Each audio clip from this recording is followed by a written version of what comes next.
энэ сайхан номын нээлтэн дээр олон баялаг бүтээгчтэйгээ олон жижиг дунд үйлдвэр үйлчлэгээ бизнес эрхлэгчтэйгээ уулзсандаа их таатай байна. Олон сайхан хүмүүстэй одоо хийж хэрэгжүүлж байгаа болон цаашид хийж хэрэгжүүлэх ажлын талаар сан солилцоо зогсож байна. За өглөө бол номын нээлт маань 8 цагт эхэлсэн. 8 цагт бол энэ заал бол дүүрэн байсан. Энэ бол өөрөө хандлагын хувьд манай жижиг дунд үйлдвэр үйлчлэгээ эрхлэгч, бизнес эрхлэгч, баялаг бүтээгчд маань өөрсдөө хандлага нь өөрсдөө харагдаж байна гэсэн үг. Ингээд заал дүүрэн одоо эртэж хариуцлагатай аливаад чин сэтгэлээсээ ханддаг ийм л хүмүүстэй манай жижиг дундын салбарынхан бол олон үйлдвэр үйлчлэгээ эрхлэгчд маань хэлж байна. Өнөөдөр одоо валютын хомсдолтой олчлоо түүхийд одоо татан авч чадахгүй байна. Санхүүгийн эрсдэл бас одоо болтол байсаар байна. Санхүүгийн тусламж дэмжлэх хэрэгтэй байна. Бага хувийн хүүтэй зээлийн талаар ярьж байна те. За ингээд мөн төрийн одоо саад дарамт одоо ямар нэгэн хяналт шалгалтыг бас дахин багасгамаар байна гэсэн энэ зүйлүүдийг хэлж байна.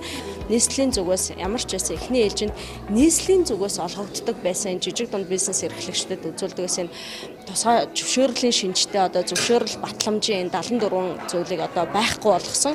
Энэ өөрөө хүн сургалтал юм уу цаг хугацаа одоо алдагдуулдаг энэ ажлыг одоо байхгүй болгож байна гэсэн.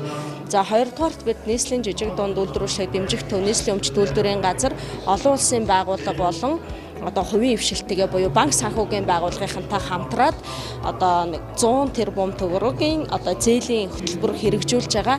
Эннээс өнөөдрийн одоо 3 сарын 31-ний байдлаар 38.5 тэрбум төгрөгийн зээл яг зөвхөн жижиг дунд үйлдвэр үйлчлэгээ эрхлэгчдэд очсон байна. 297 аж ахуй нэгжид одоо бас хүрсэн байгаа учраас тодорхой хувьд ийм үзүүлсэн бахаа гэж итгэж байна.